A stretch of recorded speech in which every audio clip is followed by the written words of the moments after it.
Opak ruothi kwara mogiro kamana nyakum kitera mogi TV kaneno ko chopo chenro maro imore kamogo mbaka kendo bangi buch jopiny giwendo modhial engineer Philip Okundi men commissioner mar NCIC mano National Cohesion Integration Commission gimomiyo kawuono no dichieng dhiala kuweche mag kwero weche makila kwede mage mbaka modhigo kode bangi mondo winyen tango matimore momiyo weche makila thuya gi akwede osebedo ka timore pachoka to angoma gitimo gin kaka NCIC police timo ango to wach mar lony manyasani kata technology tago gi marom nade mane mbaka modhigo timbe dwar mondo migonwa simu nyiswa ni angoma kilo weche mag athuya gi akwede pachoka endi en weche mag siasa to en weche mag jo anyuola to en weche mag jotelo angoma timore obro keto namba simu wakanyo mondo wago mbaka no e buch jopiny wantiere ka gi Elizabeth Otieno Nyarugenya mwalimu teacher kaka jaloko marwa an kaka pile nyinga Trevor Ombija jandingo panga jonyakach dendo no Ombija taya nyakuar guok ocha pesa mweche manyien mawango. An object believed to be a bullet was removed. Jago manyo obila ochielo gi magine boma ma Nairobi pod kedo ne ngimane ka obila ariyo ma itudo gi monj mare to chunge ti. My livelihood is gone. I have kids who look up to me. How can I feel safe? Anaskari ako hapo nje akunisaidia. Brand Kenyatta oyango ni ji 16 ne oter kanyo bang' yudo hinyruok e ng'anyo ka e chuny boma to johala bende pod kwano lal mar ng'anyo manyoro. We now have a figure which we would like members to formally engage on, and the figure is 415 billion. Gikone to komiti mar thek ochopo winjruok mar miyo counties bilion 415 e hiko omenda mar 2025 nyaka 2026.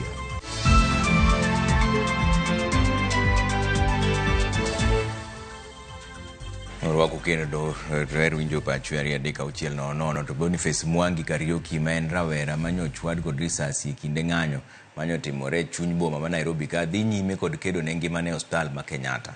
Jatatije mar hospital ma Kenyatta Laktar William Sigilai oyango ni nokawo gi seche ariyo mar bero etimo mondo gitem reso ngima jagono. Ma ne timore ka jago machielo ma nyinge Philip Okech bende ne otimni thieth bang' yudo hinyruok mar risasi e ng'anyono. Cynthia Onyango miwa ler mar wachni. E dhodukni moko manie apaya ma Kimathi Street e chuny boma ma Nairobi ema picha nyomako ka obila monjo kendo chielo gi magina jago manyinge Boniface Mwangi e kinde ng'anyo manyobagi e chuny boma gi kweth masundo ratiro ne rawera Albert Ojwang manyocha otho e lwet obila. Resruok mar Boniface Mwangi ma jahigni 22 gikone nyoduogo bedo e osiptal maduong' ma Kenyatta kama lakteche nyoka seche ariyo mar timone bero kendo sani okedo ne ngimane. The patient was wheeled into theater where a complex and delicate surgery was conducted by a multidisciplinary team under the leadership of our neurosurgeon, Dr. Sam Jiru. The procedure in theater lasted about 2 hours. During the procedure, an object believed to be a bullet was removed. Won Boniface manyinge John Kariuki wagong'eyo ketho manyomiyo chiel wuode gi magina ka uso e chuny boma ma Nairobi. Mdogo ka kona miaka 22 kitu 22 hapo. Hata hao wako na watoto na ule wameumiza pia ni mtoto wa mtu. Na mtu ameaso kabla afike hapo, amefanya mambo mingi ndio afike hapo na amesomesa, ametumia mambo mingi, amepitia kwingi. Na kama hii si vile tunafanya kazi ya kanjo, saa ingine umekimbia, umegogwa mahali, umekaa wiki mbili kwa nyumba ukimtafutia tu. Kwa hivyo unasikia uko na uchungu mingi na huyo karao amefanya makosa na anafaa kuchukuliwa hatua kali. Ama Boniface kedo ne ngimane manitiere kinda kuru koda sumbi. Philip Okech maina chiel kuom jogo manyogo kod bunde chuny boma ma Nairobi odiochieng' manyoro e kinde ng'anyo achielo nogo owe thuolo dok pacho kod osiptal mar Kenyatta bang' yudo thieth mowinjore ka anyuola mare bende ywak ne gidwaro ratiro e wi hinyruok ma wuodgi oyudo. Koro kawuok e korido moro kanyo tayudo ka ji ringo. Alafu kora temo dok kama nayagono, lakini kama yagono ji bende ringo ka yaye. Koro delay mantie kanyo no amadai kama thisto apoyo ka ng'eya ka ng'ich kamulo kang'we kama to timoremo. Alafu chako goya kende ng'uta. Alafu unapoteza fahamu. Koro kachopo saa 1 kama ema abuok tayudora ka ntiere Kenyatta National Hospital. To an kana ng'iwinjo to nang'e nyathina otho. Mane gima nang'eyo ni nyathina osetho. Kendo na ywak. Ma wacho ni kare. Anyalo timo onge nyathina oseweya. To ng'wono mar Nyasaye ayie ni Nyasaye nyalo neno ng'ato gi kama bor. Luoro nomaka ma pi mana ting'o kadhege bathroom nolwar na piny. Nang'e ni asewito wuoda. Kar thieth ma Kenyatta oyango ni ne giyudo jotuo maromo 16 manyochop kanyo kaluwore kod midhiero mar ng'anyo. Ka kuom jotuogi 9 oyudo thieth kendo wegi gidok pacho, 2 otimnegi bero ka 4 mamoko okete ikruok mar timnegi bero kawuono, ka ng'ato achiel to pok oyang nonro mare kata obedo ni oyudo hinyruok e wiye. Of the 16 patients, 7 patients were admitted to the wards for further management. 9 were treated and discharged. As of this morning, 6 had undergone surgery. 2 had undergone surgery, and 4 more were on the theatre list, waiting to go to theatre this morning. 1 other patient who remained unidentified as of this morning, having sustained a skull fracture reportedly from blunt trauma to the head. Magitimore kinde ma riwruok ma ok mar piny owacho mar Kenya Red Cross oyango ni nyogi reso dhano maromo 36 e kinde ng'anyono, ka e kwanno ji 12 oringo e kar thieth ma Kenyatta, 2 otere kar thieth ma Mbagathi, ka ji 25 ochiwnegi chenro mar resruok e chuny boma ma Nairobi e kinde ma ng'anyo ne dhi nyime. E kinde ma Boniface Mwangi koro ngimane sani ntiere kind Nakuru kod Asumbi, anyuola mare ywago ratiro ema giwacho ni wuodgi ok en janjore monego bed ni chielo gi magina kod obila, ka kendo sirikal onego wuog oko kendo ne makare ni jogo duto manoyudo hinyruok e kinde ng'anyo manyoro oyudo ratiro.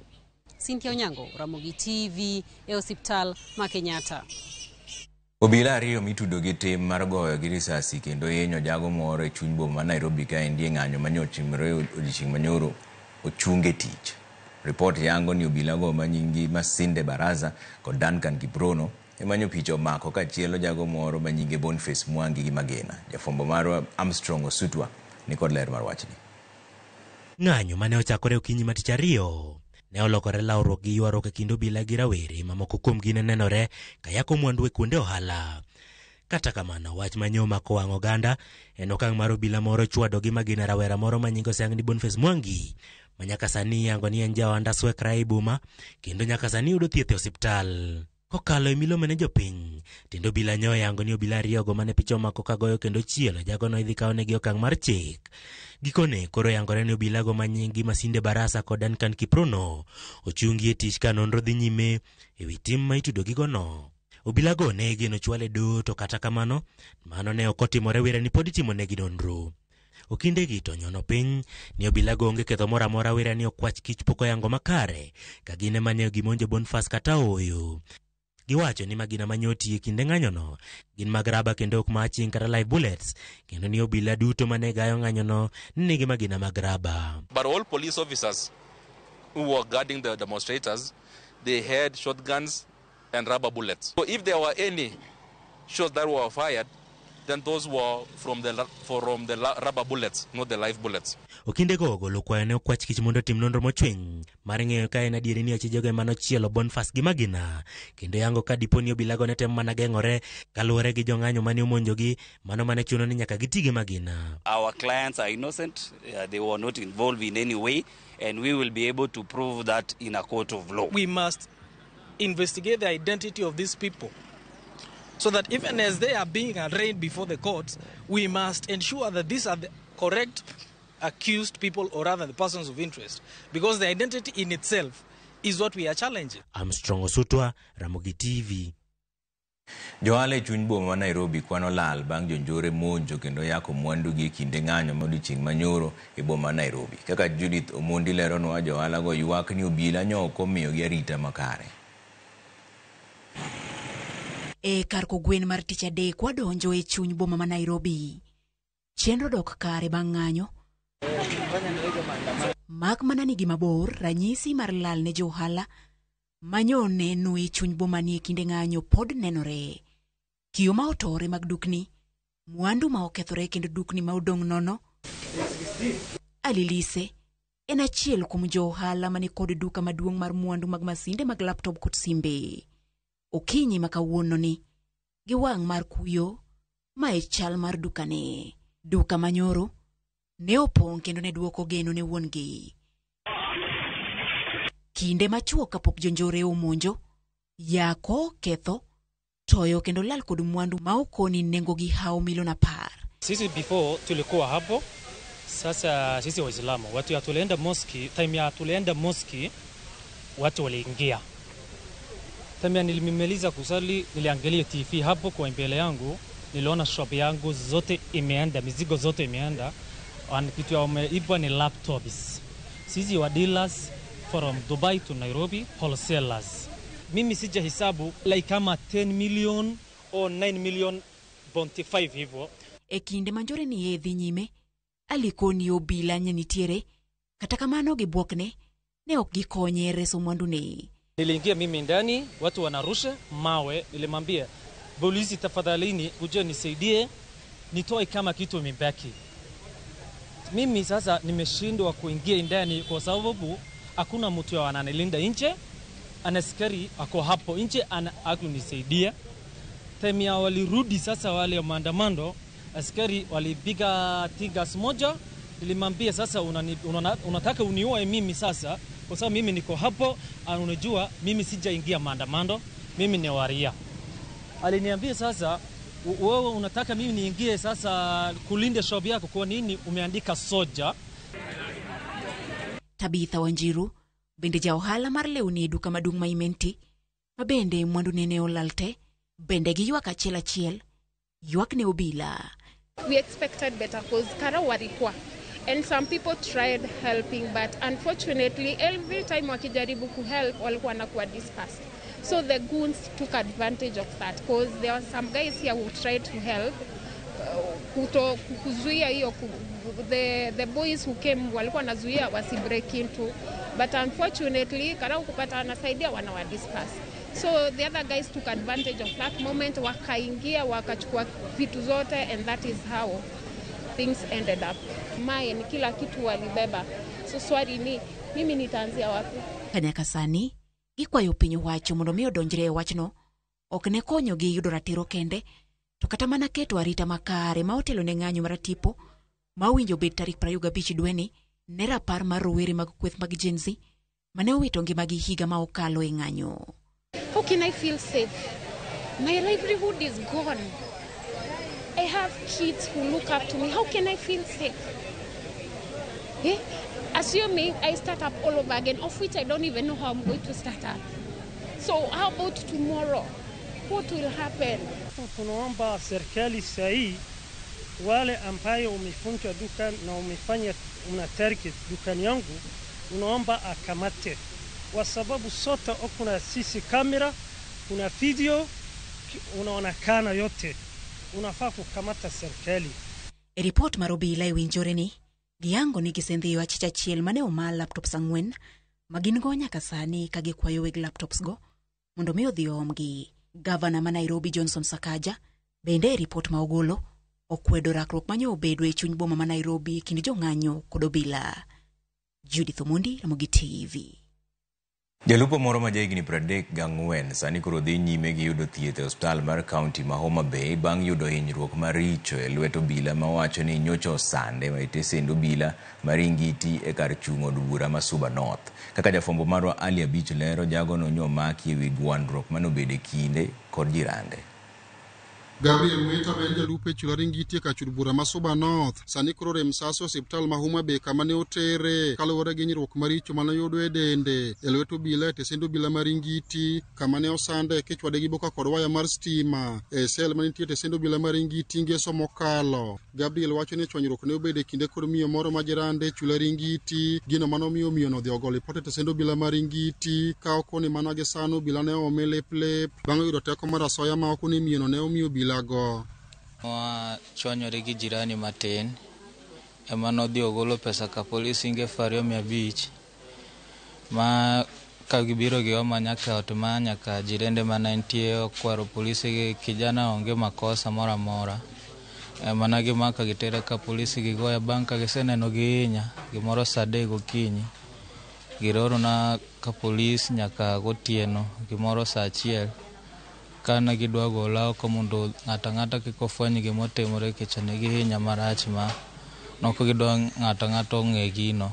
Gabriel Masane ni koda dhonde maricho e dende kendo konyalo wuotho kata bedo piny. Wacho ni obila go bang' make ni otiyo lweta gi opengo kendo soe sel no. E sel kanyo ni otwe gi tol kendo chako chwade gi boka kod waya mane gitiyogo kendo piny bende ne gidhanjo kod wuor. Ka okoni bang' obila go fwenyo ni ne gisehinye ne gigolo mabuse moko ma bende ne nitie sel no mondo mi wachno kik fwenyre. Gigoya pingo gi ng'awa malo gichako chwada gi boka machal gi chuma gi mbele koni ni gi chuma ko chwadi kono opo mana kuonde moko.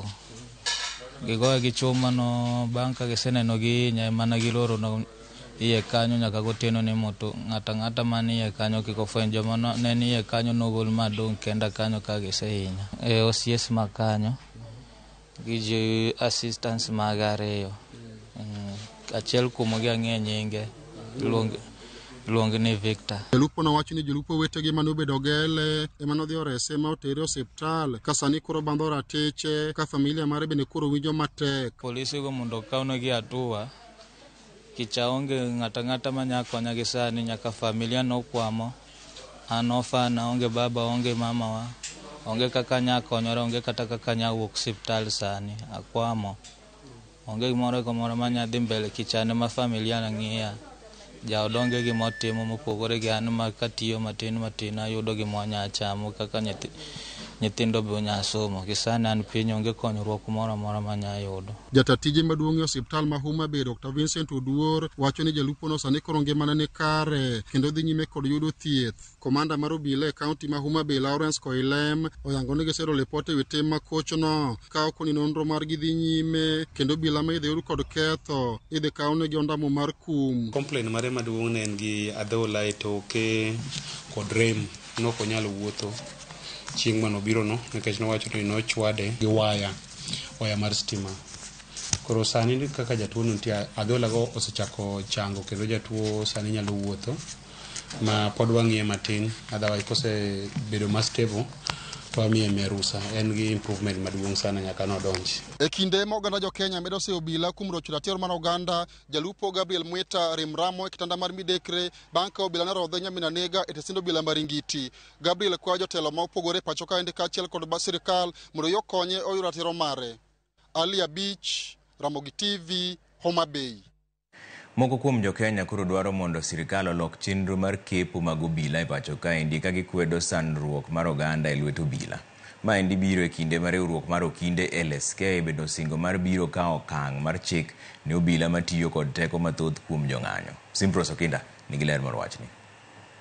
Picha mar sandruok mar jong'anyo e lwet obila e ng'anyo manyoro pod odong' e pacho oganda ma pacho ka. Kuom jopiny kod jotelo kwedo okang' mamalo tim obila matiyo kod teko mathoth kuom jong'anyo kendo rem tiyo tijegi kaka katiba dwaro. Sani giketo ni bunde no gichalo chala toyi kuomgi ginyalo shuto go anybody. Koro sani ng'ata miluongo ni police kata kobiro kamoro ma wantiere nyaka waluore nikech onyalo shuti anytime. Police manyalo nego kaka manyo nego dhako monindo gode bathe onego to negore matine ni ka nyathi mani oko to nyalo nego machal nade. Kama joludhe jembe nyoro nowae ka koro go joma ne ng'anyo e yo mamuol. Joludhe jembe ginoa kure. Mane gima dwan polise bende kuong nyisowa.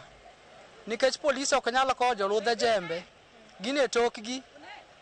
To nigi gine the same people makendo wa expect me warita. Akiani ane makia lakini ka anga wuoyo kama kika ngulal koda polise jowadwa ana wacho mana pacha. Ang'o maketo polisi mondo qualify mondo bed police. Oganda go lero ni gionge geno kod obila ka gichiwo pachgi ewi lokruok monego ketie sekta mar obila. 1 year is not enough. 1 year okoromo. Training ok dware ni nikech wakawo nyaka polisi moyudo nyaka wandike sekta mar police. To mano gima makosa. Koro nego watim thorough vetting ni polise. Polisi onego beni sani kiyiero polisi tiyiero mana kaka nyalo yier ng'ama osomo maler maber ok ni dhi ringe pap tilokori polisi ni ting'o bunde. Polisi kendo onego bedni en ng'ama en security bonego wuoth gi luth ok onego wuoth gi bunde. Corruption okorumo sami kawe obila. Aparo ni wabiro bedo gi polise mabeyo kendo wabiro bedo gi Kenya maber. Koro kanye kama chandruok bede. Magi timore kinde mar riwruogo kinde LSK chano mar kawo okang' mar chik ne obila matiyo gi mask kendo tiyo kod teko mang'eny kuom jopiny mabago ng'anyo mokwe. We will continue to use our voice and platform as the Law Society of Kenya to raise concerns with those issues, be it not only at the local arena but in the international arena, so that we ensure members of the public get their day in court and also justice. We continue to watch briefs. Some certain matters take longer, and that's why you see we keep pushing. Kane uwero mamane obagi apis gi manie boma ma Nairobi, jatend LSK Faith Odhiambo oseyo obila kuom chielo gi magina jomane ng'anyo moting'o jausabuog rombe mane obila omonjo kendo chielo gi magina. This is an anarchy, an act of impunity that goons can be deployed as a tool for repression against people expressing their democratic and constitutional rights. The police, instead of upholding law and order, watched on and even participated in the thuggery. We have seen images of police officers looting and making away with laptops from shops broken in by the goons. Sadly, those whom the people of Kenya have entrusted to protect their lives and property are at the heart of undermining the safety and security of Kenyans. Odhiambo manyoro tendo obila nolero ni duol mar IPOA osechako nonro ewi obila manyoro chielo kod magina jausabuog rombe no e chuny boma ma Nairobi. Simfros Okinda, Ramogi TV. Pau tuke ma Moi Stadium Kisumu idhi med loso ka okale budget mar siling milion 700 ma jatend piny Kenya William Ruto osingo. Ma ndio yangore romo manokelo kanyakla Ruto kod jotelo mawuok e kaunti ma Kisumu ma olimo kar jot mare Nairobi kaendi. Jotelo go ne oriwo gavana mar kaunti ma Kisumu Professor Anyang' Nyong'o, Senator Professor Tom Ojienda, jood bura kod jotelo mamoko nyaka jodong Luo gi jodolo. Jatend piny bende nosingo maromo siling milion 700 mar keto teko mar sola e puothe ma Ahero Irrigation Scheme e pur mar ochele. Ruto gendo singo neno ni gigeng'o gige gwengego oyudo ber mowuok e sir mar siling bilion 3.5 of 800 million shillings to build that city. And Professor, I will send my PS for defense next week to have a conversation with you. Kendo kaune dala uka pedwe kombegi kutegno kendo kuwuotho motegno kaud gi title ma dalani mana diweni akadho bu dalane korat kwayo ni gik manane no bu dalane ka Professor Weko di okel kaluo kocha monde kwa unge motegi lwedo motegno to luo wacho niya ni kimia lweti koni tami lweta koni waye duoko ne lwetwa komakore gi Raila wunyalego motegno kendo mati Bas wadhi yo moro machuo kudogo bang' dakika matin taneno kuseorote maru kaendi makamu wacho ni Trevor Mos na Super PS Reo Molo mano chief guest e birthday mara mariga tarik 22 dwe mar 8 kendo orna rambi ne familia mar Bishop Dea to wacho ni Trevor mbaka modhigo no lweny manie Kenya kaendi en mar ukabila ma ikelo gi opposition endo kamana ahinya mane mbaka modhigo gi engineer Philip Okundi main commissioner mar NCIC ano kana kinotire kaendi machielo mawuok kaendi maendi Bruce aneno Ramogi TV maler kan cham gi wadu awuoro gima polise timo mabe kae ero kamana nya Bruce ma Chris Omiro aneno maler kawan gi jonyuol na ero kamana nya Chris Ramogi TV wuod nyakach ber maendi Evans Oyuga Wasonga wuod Konge amake sama kura belo Managu kod Kuon kod Rosemary Oyuga kod Morris Ajuanga Kuku wuod Bwaja Sembo ero kamana nya Ramogi ler Siaya ma ndio uma jalos gari uma ero kamano Trevor Bila bo nego jitieko Kenya kaendi ma jalango tieno ero kamano wadugo bang' dakika moko matin kikidhi mabor ahinya.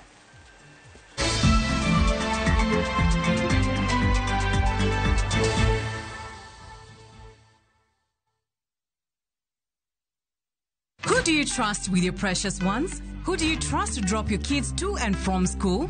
Who do you trust with all your packages?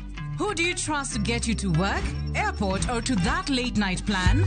Wigo. Introducing Wigo, your trusted ride. The ride with the most reliable, verified, efficient, and transparent drivers. With fabulous cashback incentives for passengers, each trip on Wigo feels like an upgrade. Download Wigo from Play Store or App Store or SMS Wigo to 20425 and ride with confidence. Wigo, let's go.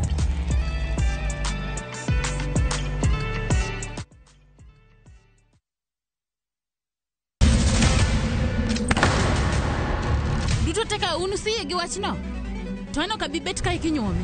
To kate arus mare ano kabibiro. Ere kaka ini nyalo timre gosipre malich kamae. Kosiparoni nen mana kende ka. An ka mora chiel kode. To jomani kate bende ni kode. En chunji adek. Osiep. Hera. Koda timbe andhoga makelo chwanyruok. Koronge kaka arus ni nyalo timre. Maye yawa. Ikrine wuodh Parineti. Sigana manyiso kaka inyalo tem paro kod lek ma ng'ato nigo. Kendo yiero nyalo loko gik moko duto. Parineti. Wuok tich nyaka ngeso, saa 2:15 otieno. Mana e Ramogi TV.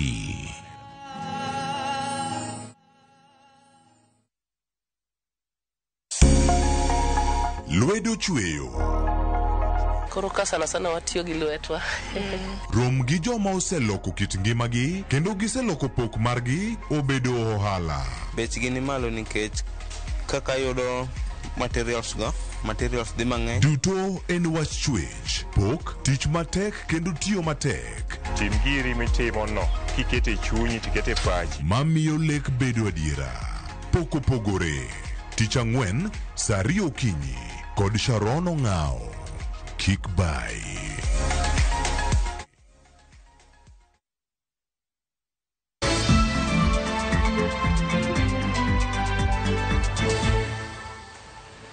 Warwako kendo ni giko ne to komiti mar thik ewi pok mar omenda e kind sirikal mamalo kod mag counties ochopo e winjruok mar miyo counties bilion 415 e iko muom mar 2025 nyaka 2026. Maendi en medruok mar bilion 28 kawuok e bilion 387 mane counties oyudo e iko omenda mokalo. Jafwambo mar siasa Chris Owino leronwa wachni. Chung motegno mar senators e medo sirikal mag counties omenda onyago lemo bang' komiti mar thik e kind od bura mamalo kaachiel kod od bura mar senate chopo e winjruok mar miyo counties bilion 415 e hik omuom manyien. We have been consulting amongst ourselves as members of the mediation team, both from National Assembly and the Senate, and I would like to report that we have made some very, very good progress. That I would like to say that we now have a figure which we would like members to formally engage on, and the figure is 415 billion. Bang' romo ang'wen mag chwero luya kod chung motegno e kind senators kod jo od bura, komitino oketo dwaro magi piny kendo medo counties bilion 10 ewi pok mane migawo mar omenda omiyogi e budget manyien. We stopped yesterday at saying we will have to consult away from the cameras. There's been consultation behind the scenes, and it has dawned on the Senate that,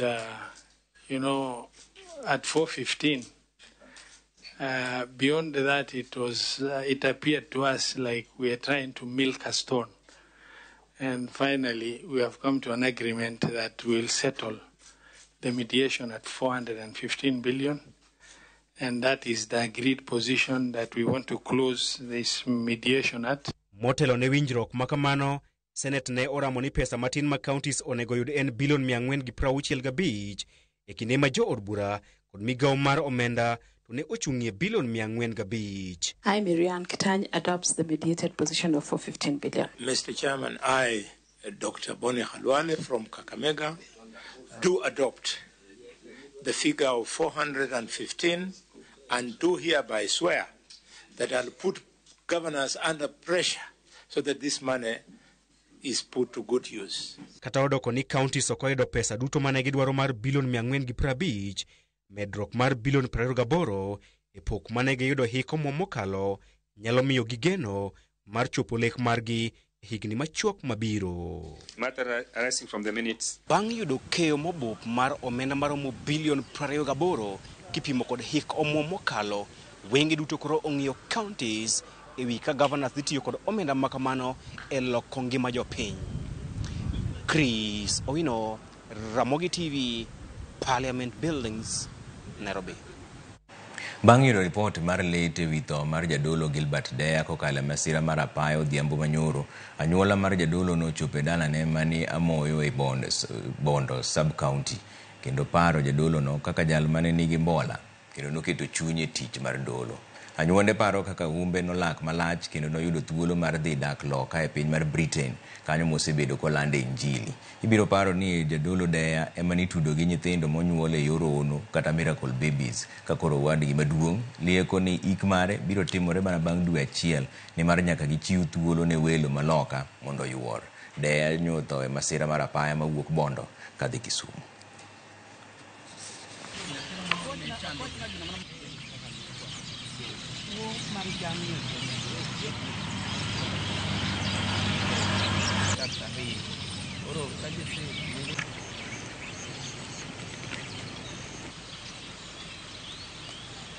Chopo Kombewa to tera e Muchari mayudo ka bishop onindo kendo tho. Ayudo ka wiye obarore kendo iye dhokichino wuok gi bondiye gi oko gimoro nyochuo bondiye. Ang'e kaka ng'at mowar ma jayalo, nikech ka Nyasaye nowaro minwa to nyithinde duto te nodonjo wach Nyasaye. Koro bishop ne yalo wach Nyasaye, osebedo kobedo gi wach Nyasaye e Kenya ka nyaka koro no fly modhi Britain. Nyathwa nasedago mang'eny, pok aneno makosa moro kuome. Omiyo kawuono ka wach ni obwaga sa 12 gi nus godhiambo ni Gilbert Owang'o dad motho ne omaka gi wara. To Gilbert onge chuny marach. Gilbert onge richo moro. Gilbert onge wach moro gi ng'ato. Kata lembe mosebedo koleme ka ni ketho nyinge. Gilbert onge richo moro mosetimo ne ng'ato. Gilbert en Gilbert. Kendo kaka noware adier. Okolokore ga jowadu. Ote mag lit kod kuyo imedo chiw gi oganda kaluwore gi tho mar jadolo Gilbert Deya mar kanisa mar Gilbert Deya Ministries manotimore odhiambo manyoro. Jadolo Deya ma kanisa ne nigi piny Ingresa ne umbe olandore higa mar 2000 bang' kane odonjne gi ketho mar ohand nyithindo kokalo kuom kanisa mare, kama ne owacho ni nolemo ne mine maonge nyithindo mondo giyud nyithindo mag uno. Lydia Okeyo miyo ler mar wachni.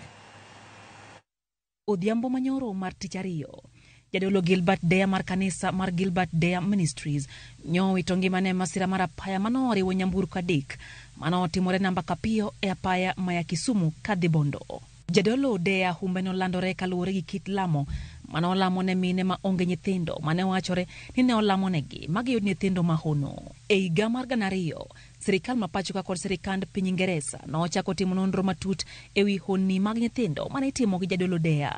Nonro no bang'e ne oduogo yango ni jadolo no ne donjore e ohand nyithindo mane iduogo iloko ni gin nyithindo mahono. E higa mar 2004, doho mamalo ma piny Ingresa nogolo ng'eto e bura moro manoyango ni nyathi moro manolieki ni noyude yor hono ne okwal kendo min mare manomiego nomi chik mondo mi owuondre ni mano nyathine manoyudo e yor hono. Min ode Mary Deya, ma bende ong'ere kaka Ida, ne omaki e boma Nairobi kendo nong'adne bura ewi kuo mar nyathi ka oyawo osiptal moro.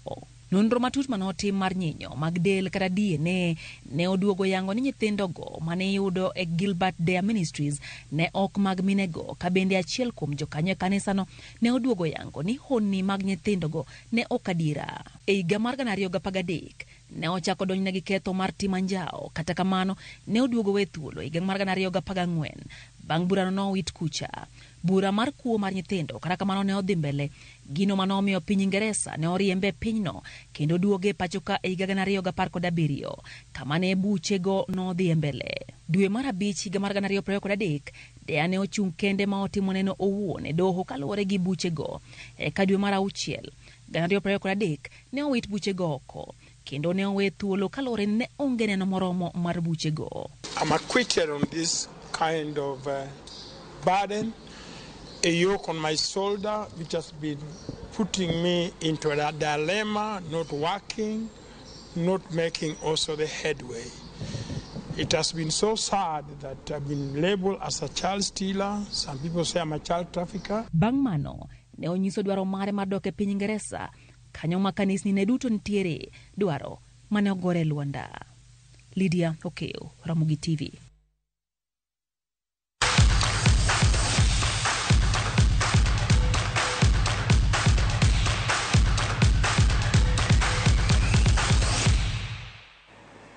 Walora ni weche mag tuke kapok odonje mbaka wagi Engineer Philip Okundi mosechopo studio kama no commissioner mar NCIC. Team mar Harambee Starlets ikore ne tugi mar adek e kindi kod club mar South Sudan. Tugo makinyi nogoyo alap ma Azam Sports Complex e piny Tanzania. E tugo manyoro nyi Kenya noloyo Uganda gonde 4-0. Bende Kenya nochako loyo Burundi gonde 3-0. Tugo mokwongo ndalo 3 mokalo. Team no mipuonjo gi Beldin Odemba dhi yudo thuolo mar nus final kapo ni kiny giloyo team mar South Sudan. Jatugo Diana Washira owacho ni kata nobedo ni nyo giloyo loch Uganda gi Burundi ne ochwero gi luya.